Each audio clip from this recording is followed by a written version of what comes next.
I used to think the scariest kind of betrayal was loud.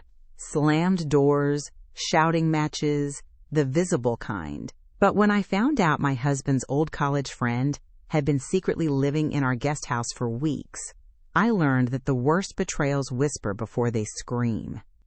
Her name was Emily, or at least that's what I'd been told. She'd appeared in conversation like a nostalgia trip. "You remember me telling you about Emily, right?"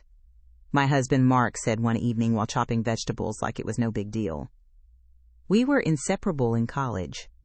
Total opposites, but it worked. He smiled when he talked about her. Not the small, polite smile he gave coworkers, but the easy kind that stretched into his eyes. It was the first red flag I didn't want to see.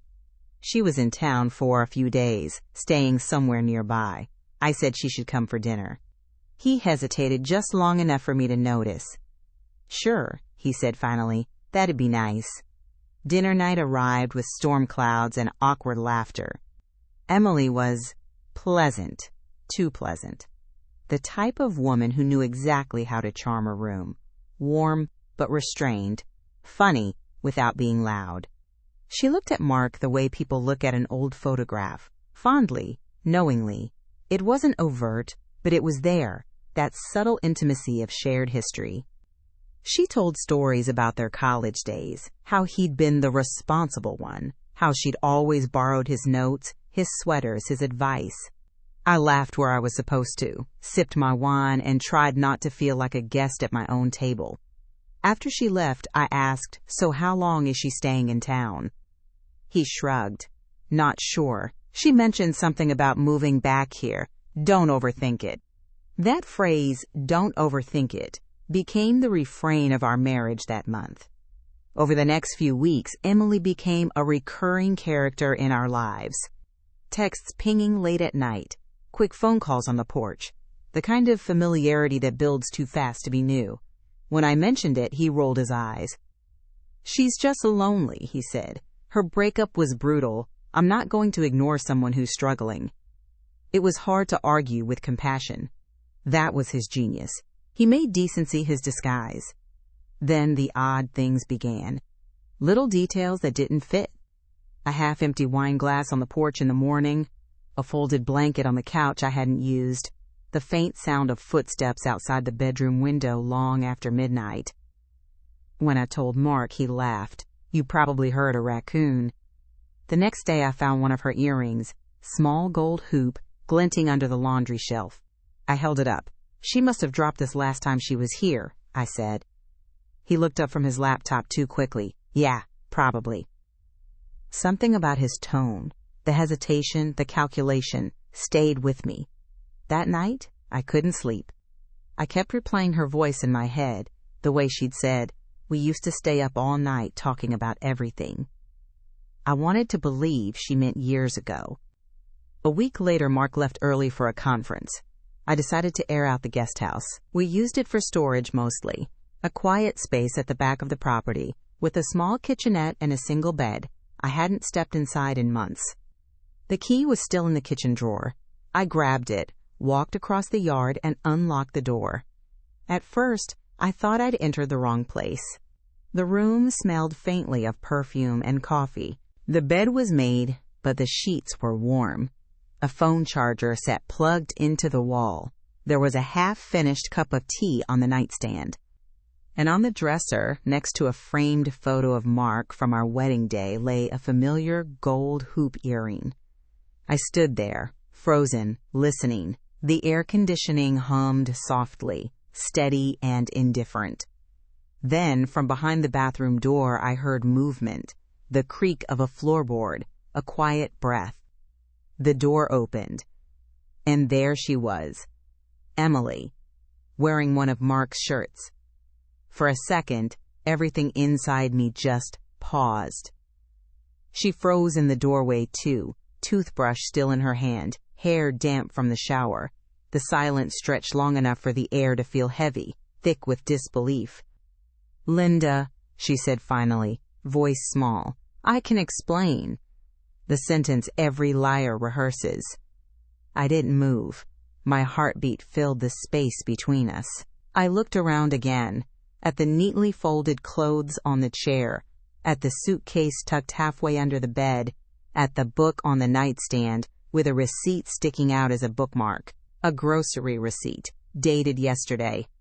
"You've been here for weeks," I said quietly.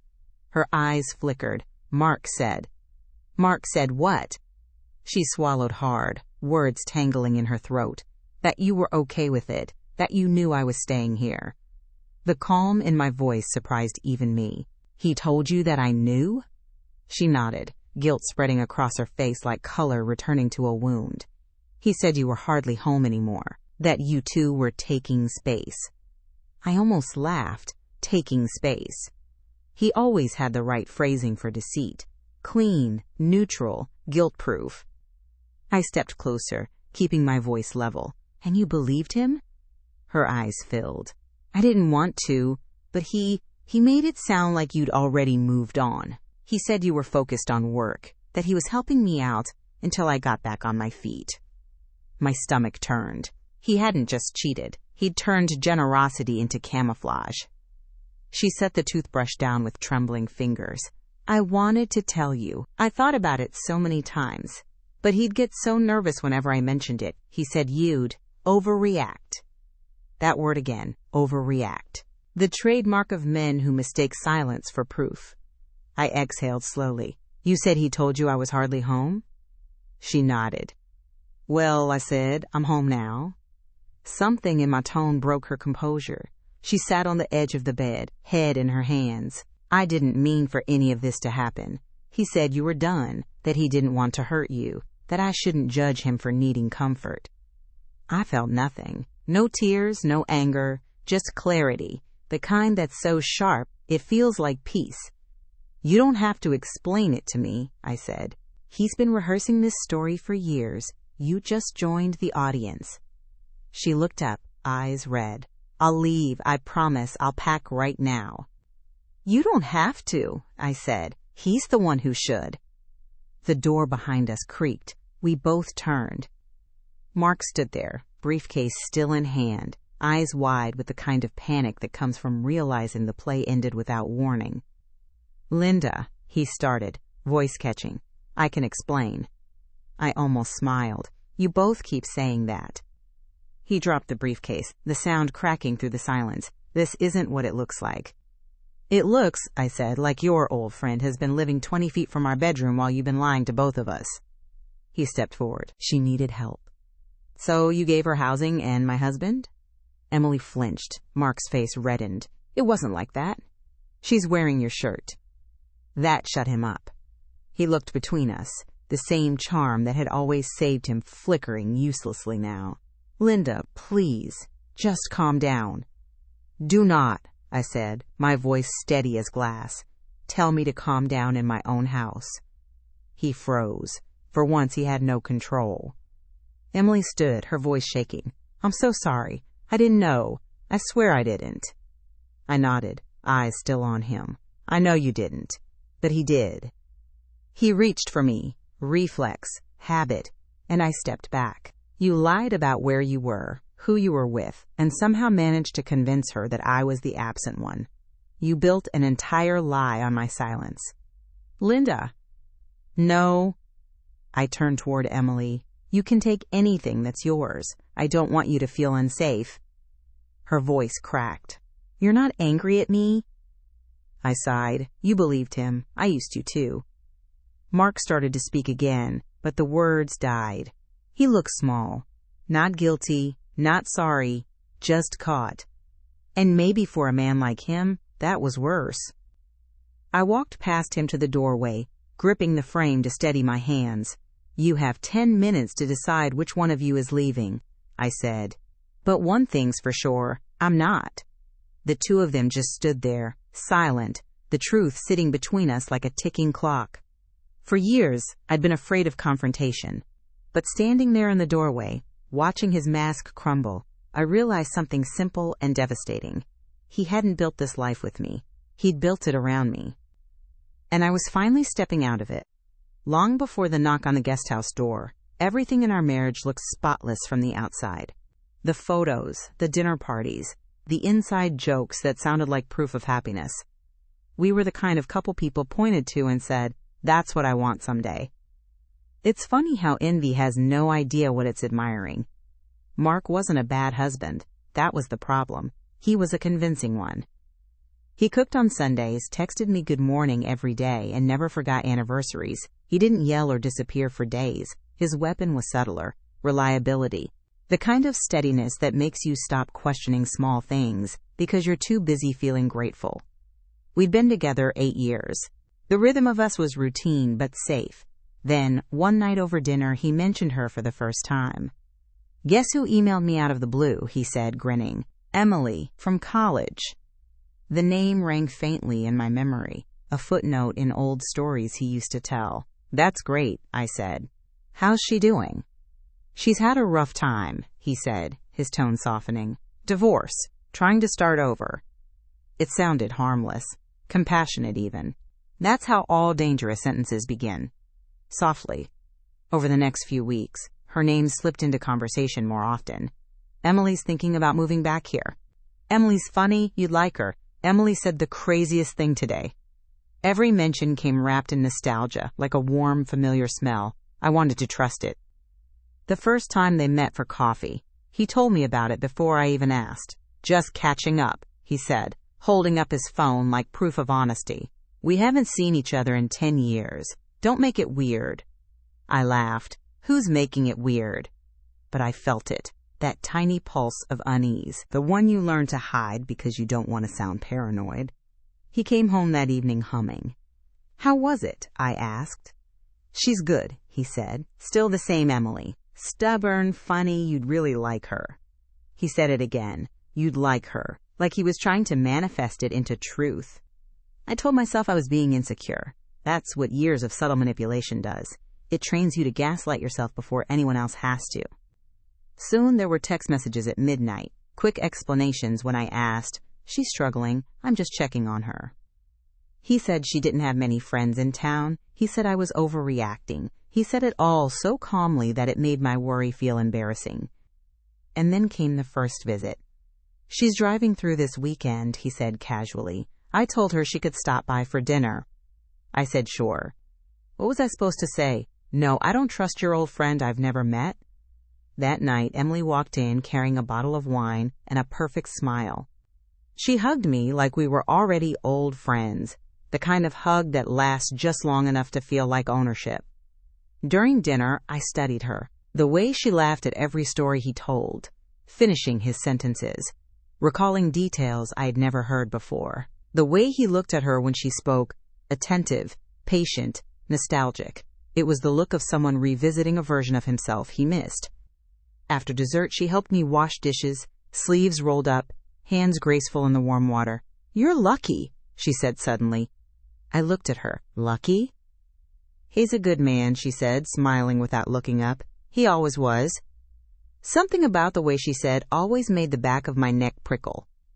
When she left, Mark hugged her a little too long. Then he turned to me and said, "See? Nothing to worry about." I nodded, pretending to believe him. But that night, I lay awake, staring at the ceiling, listening to him breathe beside me, and wondering who he was dreaming about. A few days later, she texted him a meme. Something about inside jokes from college. He laughed out loud, showed me the screen like proof of innocence. "It's just funny," he said. But I noticed her name pinned at the top of his messages. By then, she'd stopped being Emily from college. She was just Emily, part of our vocabulary, part of our house. The last straw came quietly. I walked into the kitchen one morning to find him on the phone, voice soft, intimate. He hung up quickly. "Work," he said. But his smile betrayed him. That was the day I started keeping mental notes, little details. The car keys missing, the faint perfume in the hallway, the mysterious wine glass on the porch. I didn't know then what I was preparing for. But deep down, I think some part of me already did. If there's one thing Mark was good at, it was presentation. He didn't just lie. He curated truth. Every version of him was designed to be believable, especially the one he wore around other people. In public, he looked like the kind of husband people trusted. Polite but not stiff, funny but never cruel. He remembered names, asked about people's kids, helped old neighbors shovel their driveways. Everyone adored him. And adoration is the best disguise a liar can have, because no one ever wants to believe the nice guy is the problem. His friendship with Emily became part of that image. He made sure of it. He'd talk about her casually at dinner parties, like it was a charming little anecdote in the story of our marriage. "She was like my sister back in college," he'd say, smiling warmly. "We kept each other sane through finals." People would laugh, raise their glasses, and tell me how refreshing it was that I wasn't a jealous wife. I'd smile back, pretending not to notice the small, satisfied flicker in his eyes, the thrill of getting away with something in plain sight. At home, things were different. He started dressing better for work. Texts came in late at night, his screen angled slightly away from me. When I'd ask, he'd sigh, gentle but condescending.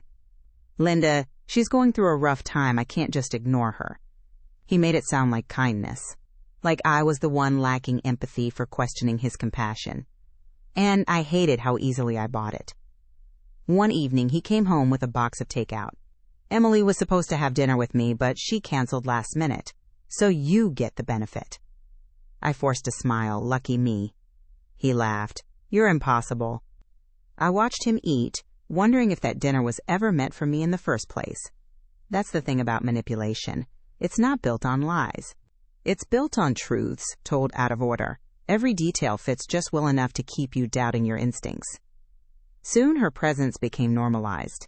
A second shadow in our marriage. He'd get texts while we watched movies, emails with her name in the subject line. If I sighed or glanced over, he'd roll his eyes. "You're jealous," he said. "It's innocent. Not everything has to be about you." It wasn't even anger that silenced me. It was exhaustion. The mental gymnastics of trying to sound reasonable while defending the obvious truth. He invited her to our home again. "You can't still be weird about this," he said, half laughing. "We're all adults." When she walked in that evening, she hugged me first, tight, rehearsed.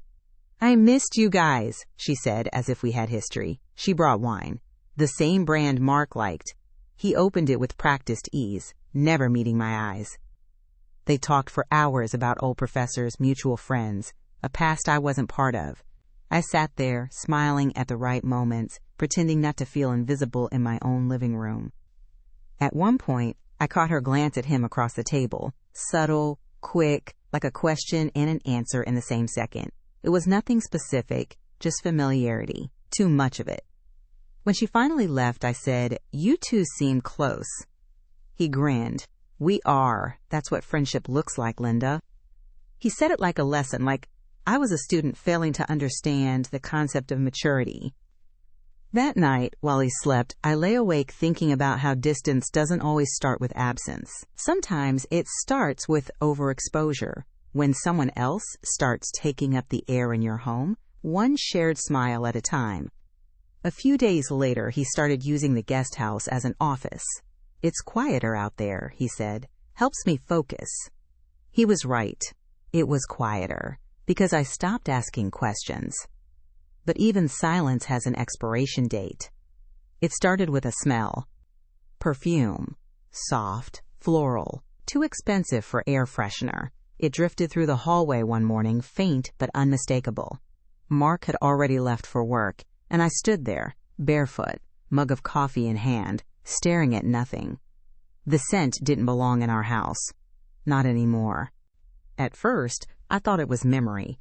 Scent clings to places longer than people do. But then I noticed the coffee pot was still warm, and 2 mugs sat in the sink. We hadn't had coffee together in weeks.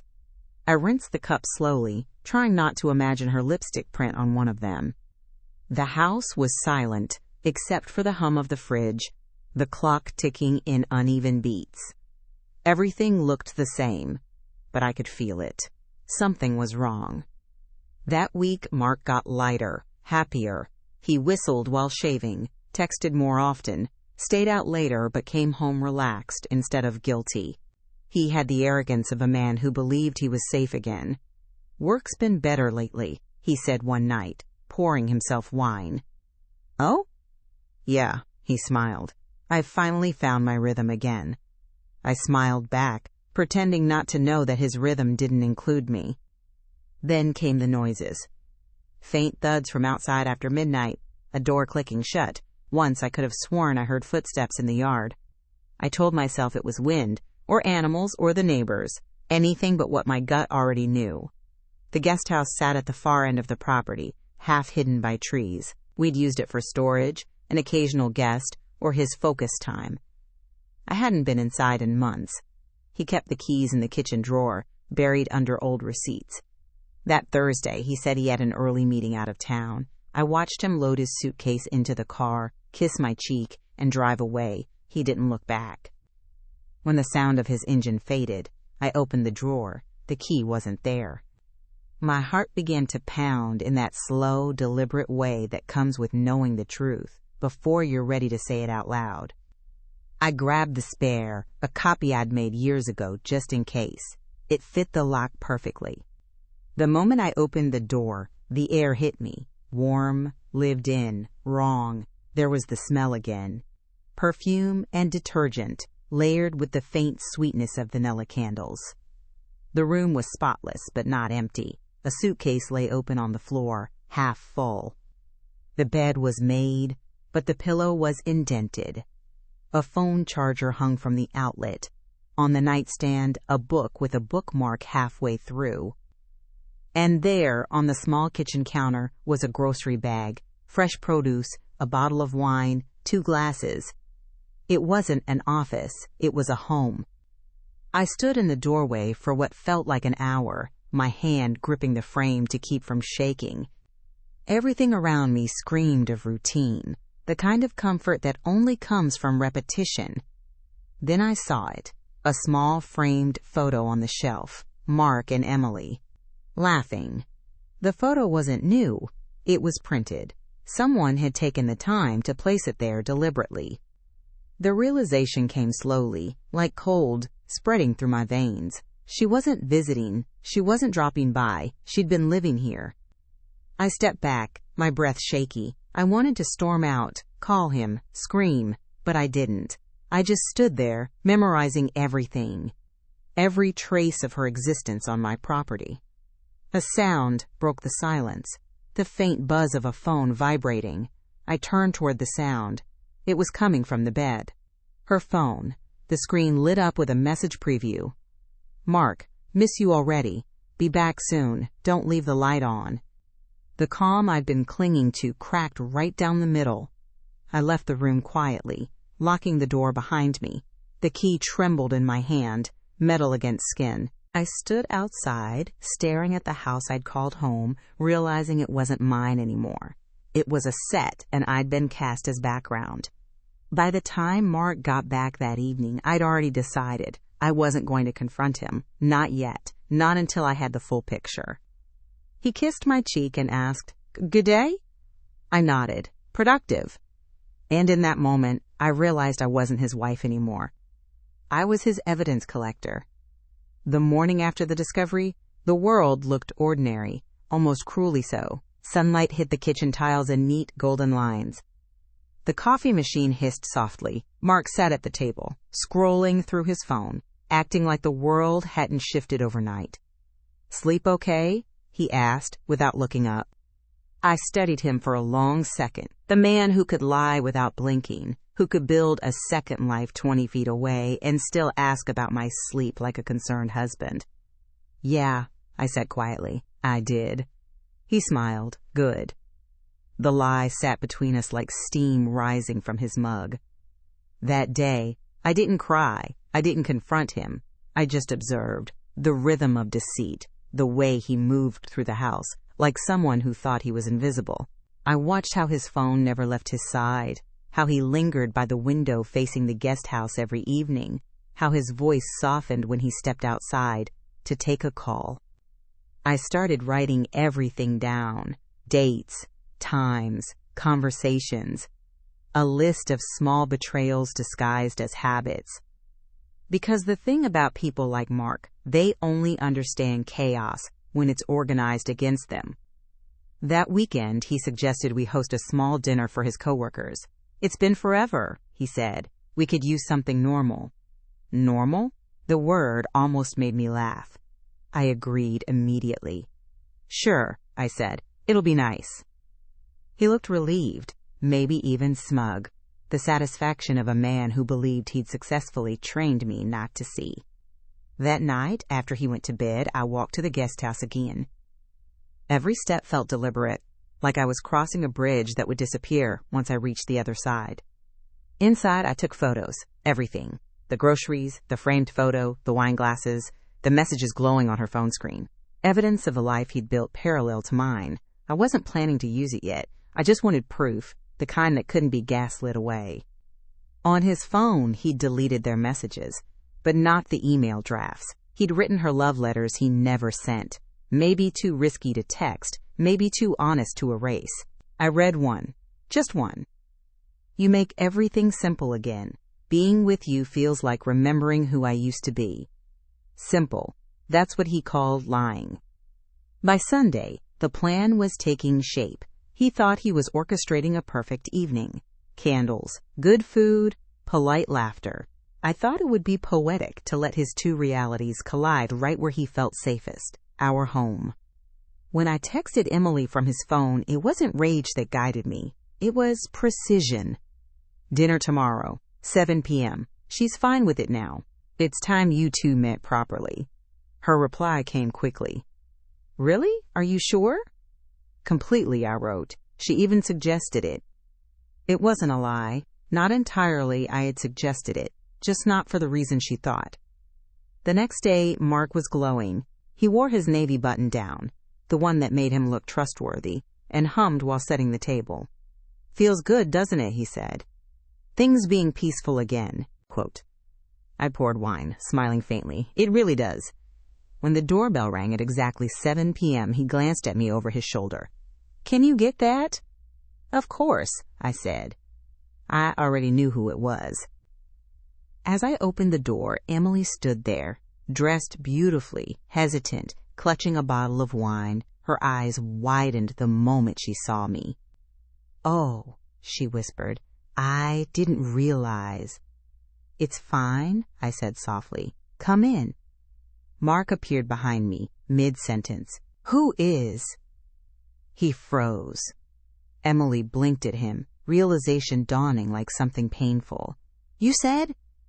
"I can explain," he started, voice cracking. Of course he could. He always could. I stepped aside, letting her in. "Dinner's ready," I said calmly. "No need to waste the food." The silence that followed was almost cinematic. Two people, one lie, finally sharing the same air. He looked at me, pleading, panicked, but I didn't flinch. I just smiled, gesturing toward the table. "You both look hungry." Because this time I wasn't the one on his script. This time I was the director. If hell had a seating chart, it would look exactly like that table. 3 place settings, 1 bottle of wine, and a silence thick enough to taste. Emily sat across from me, fingers tightening around the stem of her glass. Mark sat between us, eyes darting from one face to the other like a man watching the fuse he'd lit finally meet the flame. "Beautiful evening," he said. His voice cracked on beautiful. I smiled politely. "It really is." The candlelight flickered, catching the tension in the air. Every sound felt magnified. The scrape of silverware, the tick of the clock, the faint hum of the refrigerator trying to keep up. Emily cleared her throat first. "I'm sorry, I didn't realize dinner was a reunion." I finished for her, calm, composed. "Neither did I. But it's good, right? You two have such a long history. I should know who my husband's oldest friend really is." Mark's fork froze halfway to his mouth. "Linda, let's not what?" I asked. "Pretend?" He set the fork down slowly. "We don't need to do this in front of her?" I interrupted. "You mean the woman who's been living 20 feet from my kitchen? The one who's been borrowing your shirts and sleeping in the guest house while I'm making your coffee every morning?" Emily flinched. Mark's jaw tightened. "You said she knew," Emily whispered, turning to him. He looked cornered, desperate. I thought I'd tell her when the time was right. I tilted my head. The time? Or the version? He rubbed his face with both hands. I never wanted this to happen. Then maybe stop doing it, I said. For a moment, the only sound was the slow drip of the candle wax hitting the tablecloth. I turned to Emily. You thought I was out of the picture? Her eyes filled. He told me you were separated, that you didn't care anymore. He said you'd moved on. Mark cut in, voice shaking. I didn't. I held up a hand. Don't. You've said enough for a lifetime. Emily stared down at her plate, shame written across every inch of her face. I should have known. The signs were there, but I wanted to believe him. I nodded. We all did. He pushed back from the table suddenly, pacing. You both are twisting this. You're making me out to be... A liar? I said. That part's already done.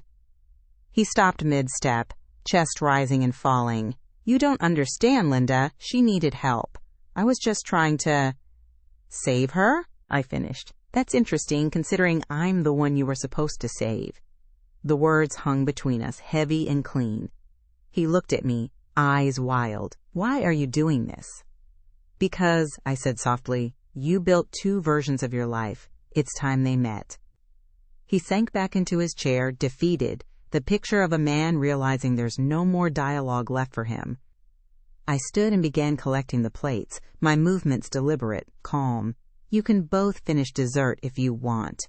I baked it yesterday, the day before I found out I was the only one who didn't know who lived on my property. Neither of them spoke. When I set down the plates on the counter, I turned back to them. You know what's funny? For weeks, I thought I was losing my mind. Thought I was paranoid, emotional, jealous. Turns out, I was observant. Mark didn't look up. Emily did. Her voice was quiet. You don't deserve this. I know, I said, but maybe you needed to see it too. Then I looked at Mark one last time. You can stay in the guest house tonight, both of you, if you'd like. Seems fitting. He blinked, stunned. You're kicking me out? I'm reclaiming the square footage, I said, and walked past him to the door. Outside, the night air was cool and sharp, full of the kind of silence that finally belonged to me. I stood there for a while, breathing it in. Behind me, through the open window, I could hear nothing. No arguing, no pleading, no excuses, just the dull clatter of cutlery against porcelain. By the time I came back inside, his seat was empty. Emily had stayed behind, eyes swollen but steady. I'll be gone by morning, she said. Good, I replied. Leave the key on the counter. When she left, I poured myself a glass of wine, sat down at the same table and let the candle burn itself out. The wax puddled slowly, silent and final. For years, that table had been proof of domestic perfection, the illusion of love performed nightly. Now it was a crime scene with dessert. The next morning, the house felt too still, not peaceful, emptied, the kind of silence that comes after something heavy breaks. Mark's jacket was gone from the chair, his toothbrush missing from the bathroom, his car no longer in the driveway. No note, no apology. Just absence. The one thing he'd always promised I'd never feel. I stood in the kitchen, coffee cooling in my hands, staring through the window at the guest house. The curtains were drawn, but the faintest movement inside betrayed life. I could almost see the shape of her, packing, pacing, leaving. It was strange. I didn't want vengeance anymore. I just wanted space big enough for the truth to breathe. At noon, he came back. No warning, no explanation. Just the sound of tires on gravel and a door slamming hard enough to shake the glass. He walked in, hair uncombed, eyes red, expression somewhere between anger and disbelief. So that's it, he said. You humiliate me, make a scene, and now I'm the villain? I didn't answer. I was done giving him lines to play off of. He started pacing. Do you have any idea what people are saying? My coworkers, our friends, they think I'm... Exactly who you are, I said quietly. He froze. You wanted this. You wanted me gone. No, I said. You did that all by yourself. His voice rose, raw and uneven. I made one mistake. One? I laughed, sharp and small. A mistake is forgetting a birthday. You built a home for your affair on my property. Quote.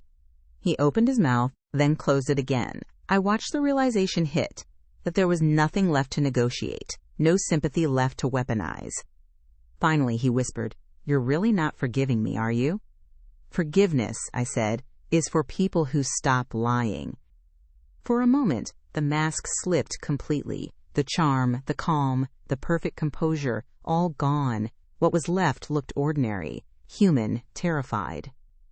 He sat down, head in his hands. "I don't know how to fix this." I leaned against the counter. "You don't. That's the point." He looked up, eyes glassy. "I love you, Linda." I didn't even flinch. "You love possession. There's a difference." The words seemed to drain him. He stood slowly, glanced toward the window, toward the guest house. "She's leaving," he muttered. "She said she can't handle the guilt." "Good," I said. "Now you'll finally know what it feels like to be alone with your choices."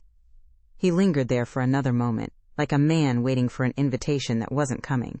When it didn't, he nodded once, a small, broken movement, and walked out. Through the glass, I watched him stop halfway down the path to the guest house, hesitating, maybe hoping she'd open the door. She didn't. He kept walking, got into his car, and drove off. The sound faded fast. And just like that, the air inside shifted, not lighter, cleaner. I opened the windows wide, letting sunlight flood the rooms he'd kept dim. I stripped the bed, threw the sheets into the washer, scrubbed the countertops until my arms ached. It wasn't anger anymore. It was reclamation. Every drawer, every surface, every inch of this house was being rewritten. Later, as dusk settled, I walked out to the guest house. The door was unlocked. Inside, the space was half empty, suitcase gone, perfume fading. On the nightstand sat a folded note. "I'm sorry. He lied to me too. Thank you for not yelling." I smiled, sad and genuine. She didn't owe me an apology, but she'd given one anyway. It was more than he ever managed. I left the note there and turned off the light. On the way back to the house, the porch light flickered on automatically, motion sensor catching the movement of someone new finally coming home. For the first time, that someone was me. The house had its own heartbeat again, slower, calmer. For years it had echoed with the rhythm of someone else's control, his footsteps, his phone calls, his sighs filling every pause between us. Now, there was only quiet. The first morning without him, I woke up to sunlight spilling through the curtains and the distant hum of traffic. No perfume, no shadows moving through the hall, no second phone buzzing at the wrong hour, just stillness. It didn't feel like peace right away. It felt like withdrawal. I kept expecting to hear the sound of his car, the creak of the door, his voice calling my name, all the ghosts of routine still rehearsing their lines. But slowly the noise faded. I made breakfast for one, set my coffee on the counter, and caught my reflection in the kitchen window. My face looked unfamiliar, not because I'd changed, but because I'd finally stopped bracing for impact. People talk about endings like they're singular. They're not. They happen in fragments. The first time you stop explaining yourself, the first night you don't wait for a text, the morning you wake up and realize you don't miss the apology you never got. For weeks, I stayed quiet. I didn't reach out to friends, didn't post, didn't announce what had happened. I needed the silence to sound like mine again before I shared it with anyone else. Meanwhile, the fallout began without me. Lena, a mutual friend, called one afternoon, her voice cautious. "He's not doing great," she said. Define not great. He told people you overreacted, that you kicked him out for helping a friend. I almost laughed. Of course he did. The man could turn arson into altruism. She hesitated. No one's really buying it. Emily's gone too. She left town. Good, I said simply. That makes two of us. After we hung up, I sat by the window for a long time, watching the wind ripple through the trees behind the guest house. The curtains I'd left open swayed gently. The air smelled like rain and wood polish. Clean, empty, honest. That night, I slept with the windows open, and for the first time in months, the quiet didn't scare me. It felt earned. Over the next few days, I started clearing things out, not in anger, but in reclamation. His clothes, his books, his half-finished projects. Every item carried a weight that wasn't mine anymore. I filled boxes, labeled them, stacked them neatly by the door. It wasn't mourning. It was inventory. While cleaning the living room, I found one of his old notebooks. On the first page, written in his careful handwriting, was a line that made me stop. People only leave when they stop feeling seen. The irony was almost cruel. He'd spent years being seen by everyone, co-workers, friends, strangers, except the person sitting across from him at dinner. I closed the notebook, placed it on top of the boxes, and walked outside. The guest house door creaked when I opened it. Empty now, but the smell lingered. Faint perfume, stale coffee, his cologne. I stood there for a while, letting the weight of it settle. Then I opened every window, one by one, until the air rushed through, cleansing everything it touched. On my way back to the main house, I passed the garden he'd never let me change. The flowers were overgrown, wild, unpruned. For once, I didn't mind. It felt right, messy, real, alive. By evening, the house looked the same as it always had, but it felt different, lighter, like it had been holding its breath this whole time and finally exhaled. I poured myself a glass of wine and stood on the porch, watching the sky darken. Somewhere out there, he was probably telling his version of the story, painting himself as the misunderstood one. But for the first time, I didn't care which story people believed. Because the only person I'd been trying to convince all along was standing right here, barefoot on the porch, finally free. And she didn't need proof anymore. Healing didn't arrive all at once. It came in pieces, small and quiet, like light leaking through a crack in a closed room. At first, I didn't know what to do with the freedom. It was too big, too silent. My body had spent years reacting to his presence, his footsteps, his moods, his carefully timed sighs. So, the absence of it all felt disorienting. The house no longer had a pulse I didn't control. I kept waiting for something to break, but nothing did. I started reclaiming my days, 1 hour at a time. Morning coffee without conversation, walks without checking the clock, music that filled every corner of the house without someone telling me to turn it down. It was strange, realizing that peace could be loud and I didn't need to apologize for liking it that way. The first time I laughed, really laughed, it startled me. It happened while talking to an old friend, someone I'd avoided during the marriage, because Mark said she, quote, brought out my dramatic side. She told me a story so absurd that I laughed until my ribs ached, and halfway through, I realized I wasn't censoring myself. I wasn't editing the sound of my own joy. That's when it hit me. I hadn't lost my voice. I'd just been whispering in a house that rewarded silence. A few weeks later, I redecorated. Not dramatically, just enough to make it mine again. New curtains, different colors, a painting I'd always wanted but never bought because he'd called it too loud. I filled the walls with things that didn't match, because harmony built on someone else's comfort was never harmony at all. Sometimes I still caught myself expecting his habits, the knock on the guest house door, the hum of his car in the driveway, but those moments didn't hurt anymore. They felt like echoes, fading with every breath I took that didn't belong to him. I started therapy. My therapist asked what I wanted to work on. I said, learning the difference between peace and quiet. She smiled. You're already halfway there. In small ways, life began to stretch open. I started baking again, something I'd stopped doing because he said I made a mess. I volunteered at a local shelter, took weekend trips, even joined a pottery class, my hands in clay, shaping something fragile but solid, the way I wished I'd shaped my life sooner. One afternoon, I drove out to the edge of town, where the hills rolled endlessly. I parked by the side of the road, windows down, wind loud and alive around me. The view was ordinary, just grass, sky, sunlight, but it looked like freedom. That's when I realized the shift wasn't about him leaving. It was about me finally staying, with myself, in my body, in my truth. I wasn't waiting for closure anymore. Closure is just another word for hoping they'll explain what they did in a way that makes it hurt less. I didn't need that. The pain had already done its job. It had turned me into someone who would never again mistake manipulation for love. When I drove home that evening, the house glowed softly in the twilight. The guest house lights were off now, dark and empty. For a second, I almost pitied it. A small monument to every lie that thought it could stay hidden. I stood on the porch, the wind tugging at my hair, and whispered to no one, "You can rest now." I wasn't talking to the house. That night, I slept without dreams. By the time summer came, the house didn't feel like a memory anymore. It felt alive again. I started leaving the windows open in the mornings, letting the breeze carry in the sound of birds and traffic, life humming outside. The smell of coffee mixed with sunlight on the counter.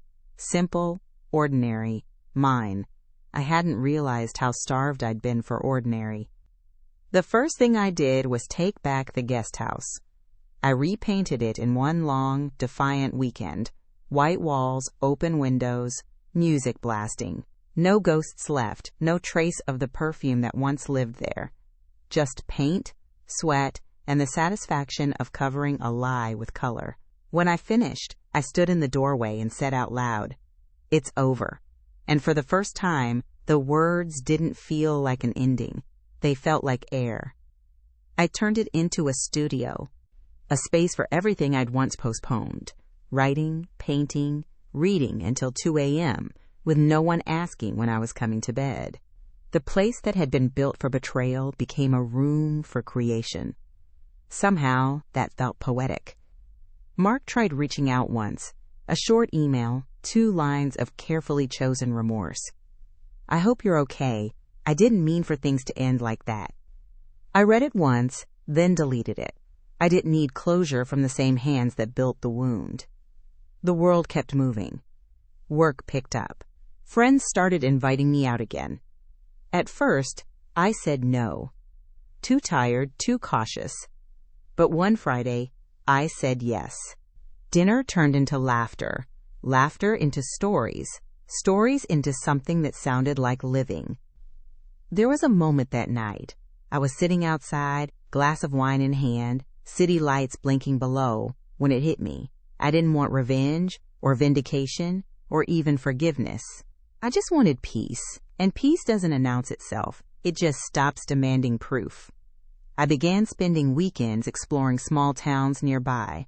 Farmers, markets, antique shops, bookstores with crooked shelves. In those quiet corners, I started collecting pieces of a life that looked nothing like the one I'd had with him, uneven, spontaneous, real. I learned to enjoy my own company again. Sunday mornings became sacred. Coffee, bare feet, music that filled every room. No guilt, no comparison, no pretending to shrink so someone else could stand taller. One afternoon, while rearranging books, I found an old photo, Mark and me at the beach years ago. We looked perfect. The kind of perfect that photographs love, because it can't see what comes next. I stared at it for a long time before sliding it into a drawer, not out of hatred, just closure. Some memories are better kept quiet. That evening, I wrote in my journal, "I didn't lose a husband. I released a story that stopped making sense." And that, I realized, was the difference between grief and freedom. Grief wants to rewrite what happened. Freedom just accepts that it did. When night fell, I stepped outside, barefoot on the cool grass, looking up at a sky so wide it made my past feel small. The guest house lights were warm behind me, glowing like a promise. I whispered to the wind, half smiling, "This is what home sounds like." It didn't answer. It didn't need to. People always want a neat ending.